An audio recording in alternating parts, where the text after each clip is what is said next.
Hi BookTube! So I'm here to talk about the books I read this past week. But before I get into that, I'll talk about what I've done this week. So I mentioned, I think my last Friday reads, or maybe it was a weekly wrap up, how work was like super busy with, there's a new software that we're getting, and so there's a lot of like wrapping up of the old software information to get ready for the new one. And so half of this week was super busy getting ready for that, and then once it launched, we're on a pause while they get that in place and everything, so before we can use it. And so for like the first part of the week was very busy, and then the last 2.5 days was like slow as all get out, where I was like, I have not much to do here. So it was nice mix. I wish it was more balanced, of course, but I don't mind having a slower end to the week. And then Friday I would celebrate the whole craziness the last like 2 weeks, finally being in the past. We went to Cape Lookout, which is on the Oregon coast, and it has a really good lookout of, because you're going, it's kind of like peninsula, so you go all the way to this trail on a cliff all the way to the end where there's a pretty view of the ocean, supposedly. Because when I went, it was completely like white out, where you couldn't see anything, and so halfway, and it was very like windy and foggy, which was really nice because it was hot here in Portland, so it was nice to escape into the cool weather. But halfway there, it was like these gigantic mud puddles, and we started trekking our way through like the first like 5 minutes or so, but it just kept going on and on. I was asking people who were coming back, like, when does this end? It was like another like 15 minutes or so of this, and like already like Fable, she for sure looked like a fox Friday, because she had mud all the way up to like past her elbows, and she's a big dog, and so she was wearing boots the whole the whole rest of the evening until we got back. So yeah, that's how muddy it was. So we decided to turn it around like halfway through, because we would figure like by the time we get to the end of it, there's not much to see, because I would love to go on a clear day. I think it would be for sure worth the trek there, because it was pretty dry. Or dry-ish, until we got to these gigantic mud puddles. I wish I took some pictures of it. It was like long stretches where you're even going around, because you're on this like really narrow path. You couldn't really avoid the deep mud, but it was some deep mud. And then Saturday, I just stayed in and didn't do anything, but I sat around and read. And then today, I went on a 3-hour walk to this viewpoint of Portland, which is like on like a hill. I went through Forest Park, and it was really nice. It was part of like Balch Canyon, I think is how you pronounce it, through the Forest Park, and then up through a canyon, and then up to like these hill views, and it was really nice. I put a picture on Instagram of like the cityscape view that I had, and so it was worth the walk. And then like leaving that area, I decided to like go down instead of going back to the forest. I went down to like part of like the downtown area, like zigzag my way back down to the lower level, and like past all these like really fancy houses. And so it was a nice walk, and I've been reading ever since. So let's get into the books that I read this past week. And so I thought I would start with the physical books. This is Fear Street's The Overnight by R.L. Stine, and I really like this like old cover, and I picked this up after watching the Fear Street horror trilogy on Netflix. And horror is not normally my genre, reading or watching. I'll read it more often than I'll watch it, because it doesn't have those horrible jump scares that I just hate, that blast of music. But reading them, I'm never ever scared. But I can understand it's a scary situation. And so in this one, and I haven't read Fear Street or R.L. Stine in like well over a decade, 2 decades. I don't even know when's the last time I read these. But I read Fear Street probably like 4th or 5th grade or something like that. But this is following a group of high schoolers who initially are going on an overnight trip with their teacher, that they're part of this like outdoor club, but the teacher backs out for like some emergency, and so the kids decide, the parents have already given them permission, go ahead and do it on their own without the chaperone, and the parents will never know. And so they go on this overnight trip in the woods, and then one of the girls of the group stumbles upon a stranger just wandering around, and he attacks her, and this whole like scary thing, that was scary enough, and then the whole thing ensues, and I don't want to give it away, but yeah, their overnight trip did not turn out like they expected it would, and it was not all fun and games. So this is a cool like revisit. I don't think I've read this one, when I was a kid. Wasn't like super obsessed with these, but I think I read like, I don't know, 5, 10, 15 of these when I was a kid. So yeah, this is cool. Let's see. I then have the Flat Rock Journal, A Day in the Ozark Mountains by Ken Carey. And I had picked this up at a bookstore because it was blurbed on the back by Sue Hubble. And she wrote a book set in the Ozarks. I can't remember the name of it. I think like something was living in the title, I feel like. Anyway, so I really like that one, and so I wanted to give this one a try. And while I really liked the nature scenes that he invokes, I did not care for his, like, I don't know, like new age ramblings. Like, well, it was also interesting how he got there, because he was traveling through California, and he met a woman, and he said he saw like the trees in her eyes, and so they met and got married within like a week or so, it seemed like, at least like how it came across in this book. And so they move out into the middle of nowhere in the Ozarks, and they have like no money, and they, with the little money they do have, they managed to get on this plot of land, and so they build their house, and they have no electricity, no running water. For 7 years, he said, they like lived off the grid. They didn't have any way of like contacting like their friends, or maybe through letters, but they were like off the grid, like no man's land kind of deal. And so that one was interesting. But yeah, the whole new age part I just did not care for. And so I guess when he was talking throughout this, he was talking about how he leads these educational programs on like new age thinking and how to, I don't know, meditate, something. I don't know what's all in here, but like I wish I could find a snippet of what I'm talking about, because I don't read new age things. But yeah, the trees in your eyes, that part stuck with me. But yeah, I don't know. Anyway, I like the nature part. But yeah, this is a book I'm not gonna keep just because it's not one I would reread. But I for sure want to find Sue Hubble's book. It was like Living in a Year, something like that. Oh, it's bugging me. I then have The House on Mango Street by Sandra Cisneros. And I saw this at a little free library, and I recognized the title. Like, this is a book I've always wanted to read, but it is covered in like highlights and notes, and it's some like teenage girl, because she has like on like throughout here there's a little like Cupid pictures and like the heart with like the arrow going through it. She's obsessed with some boy, and she's like I don't know, her name's Megan, and she's literally like the boy named Antonio, and she's like, oh, he's my Prince Charming, and there's all sorts of little things in here about him. So like she was for sure daydreaming about him way more than I think she was focusing on this book, so that was kind of funny. But yeah, this is for sure a book I'm going to be giving back to the little free library, because I don't like books that are all marked up. So anyway, back to what this book is about. It is following, what is her name? Esperanza Cordero. And they're told through a series of vignettes. And so each story is like a page or two. And so it tells her story of living on Mango Street and her being dissatisfied and wanting to branch out of this and feeling stuck in this like poverty-ridden area where she sees girls in her class that are more well off and like, you know, get like the cafeteria lunches and things like that. She wants to be at, you know, at where they're at instead of, you know, like her status. And so it's also about her growing up and you know, kind of like merging into the adult world, and like yeah, just basically her dissatisfaction with where she's at. She wants to move up in the world, and so I like the gist of the story, but the vignettes, I had a hard time. I don't know, it didn't feel like it flowed that well, and I could never like fully immerse myself in the story, because you're constantly like reading a bit and then get pulled out of it like every 2 pages or so. So it's not even like a short story collection where I can get like, you know, follow the story, like, you know, I don't know, 5, 10, 15 pages. And so, yeah, I appreciate what this book does, but the way it does it, I wish it was, you know, more of a story format. But, you know, it's kind of interesting to break out of that story habit, and so it's like, you know, pros and cons of it, and, you know, read a book told through vignettes.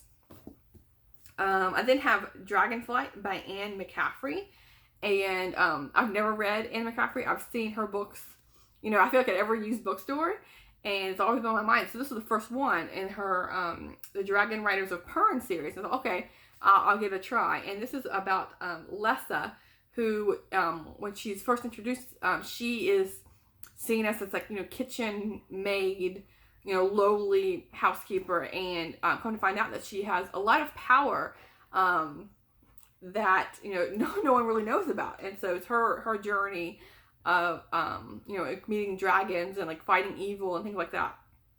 And I didn't like this almost at all. Like I can appreciate the story, you know, same as this one, but yeah, like the male female relationships in here were just I don't want to give anything away, but yeah, it's just, yeah, I just didn't care for it. But I'm happy to. I paid $1 for it and I read it, and so yeah, I can like check it off my list of, you know, a sci-fi book that I've read. But yeah, this just was not for me, unfortunately. Okay, now I'm gonna talk about the ebooks that I read this week. So let me just pull those up and turn my brightness down so you can actually see what I'm showing here. So the first one is by Julia Buckley, and this is a cozy mystery series, A Death in a Budapest Butterfly, and this is part of the Hungarian Tea House Mystery. And I really, really like this one.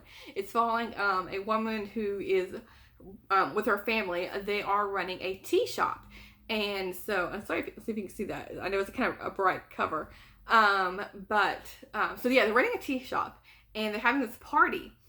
And this old woman, she's drinking tea, and she just like keels over and dies. So like that's like, you know, first like chapter or so. Like that always happens in a cozy mystery. You know, someone like randomly is dying here.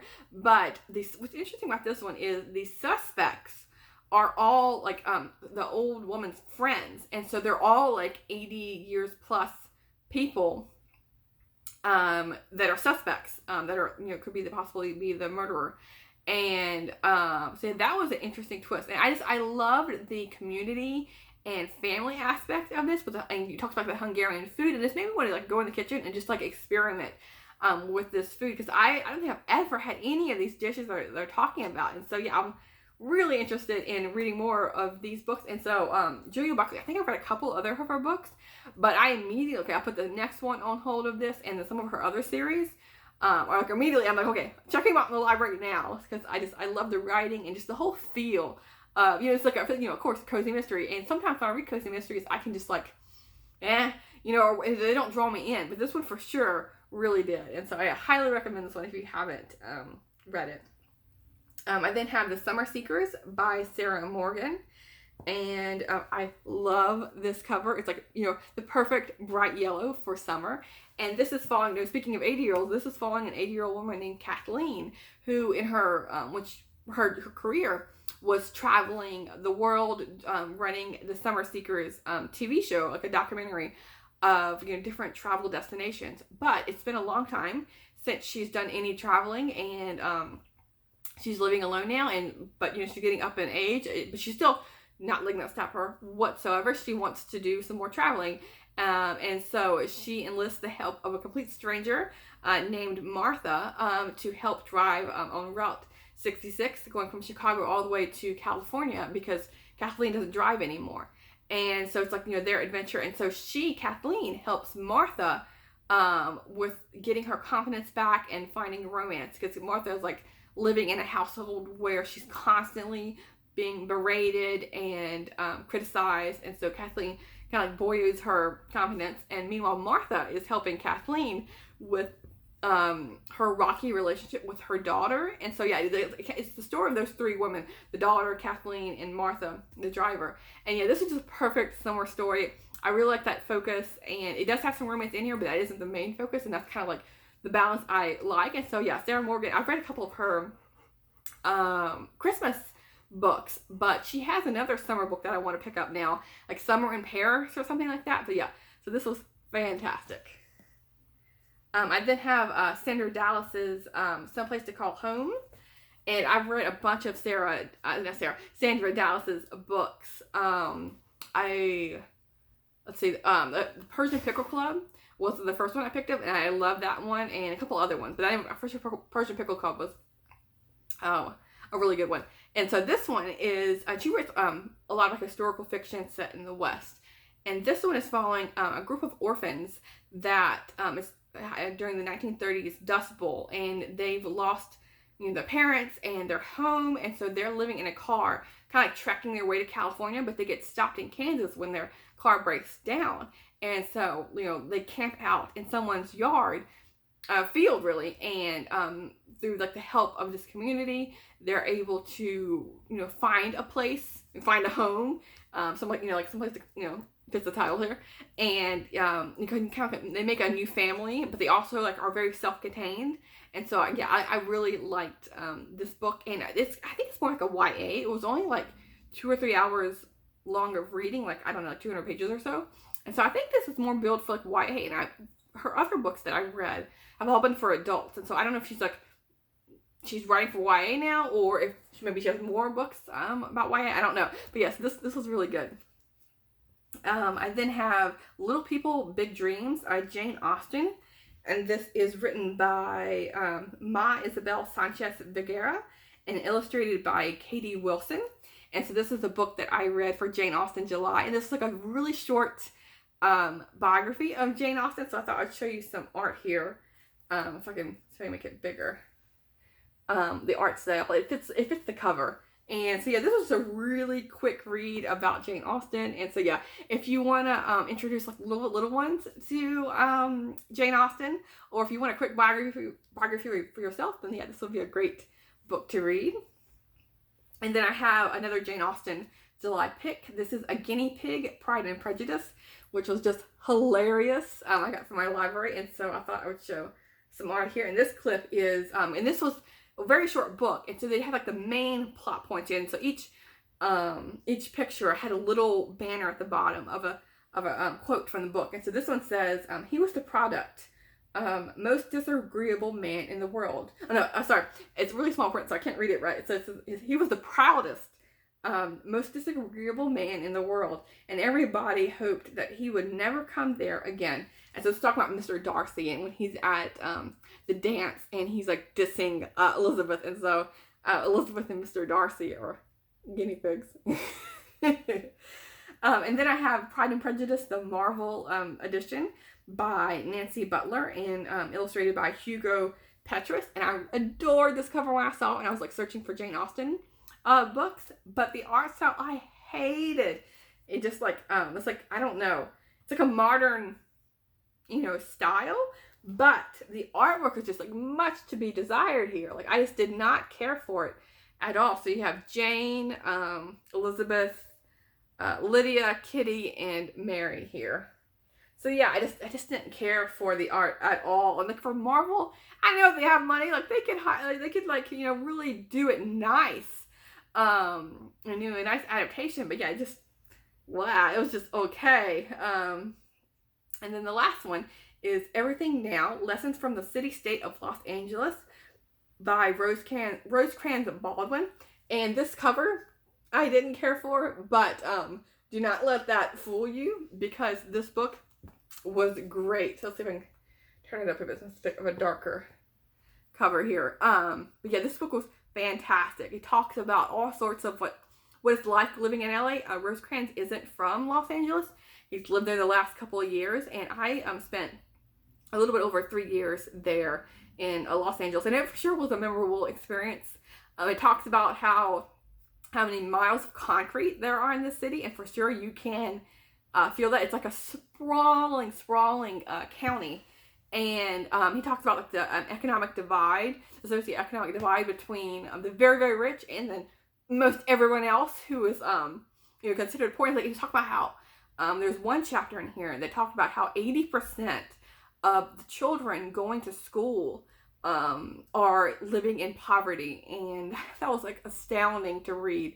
And so he talks about that. He talks about celebrities. He talks about how people move there to are very much trying to set themselves up for success, and how they often struggle to do that. And it's all encompassing of what LA is about, and talking about the extreme weather. The day-to-day weather is very much consistently hot, blue, sunny skies, and small written as well. And he talks about it. But then he's talking about extreme weather events with the wildfires, earthquakes, and mudslides. The chapter on the mudslides were really interesting to read about because it happened in like 2018 or 19, something like that, where there's like because when the fires come through the hills, it just leaves like mud and debris, and so when the rain hits, and if it's a strong enough rain, then it just turns into like a cementy mud. And so this event happened where like in Santa Barbara, this huge rainstorm hit, and so all this mud, like 7 feet of mud, went through this through these houses going down to the bottom of the hill, and it was just horrific to read about. People died, houses were lost, and he was interviewing this family. So yeah, this was just fantastic read. If you live in LA, or if you're interested in reading about LA, then yeah, could not recommend this one highly enough. It just came out, I think, in June of this year. So yeah, pick this one up if you're interested in that. So these are the books I've read this week. Let me know if you've read any of them, and I will talk to you soon. Thanks, BookTube.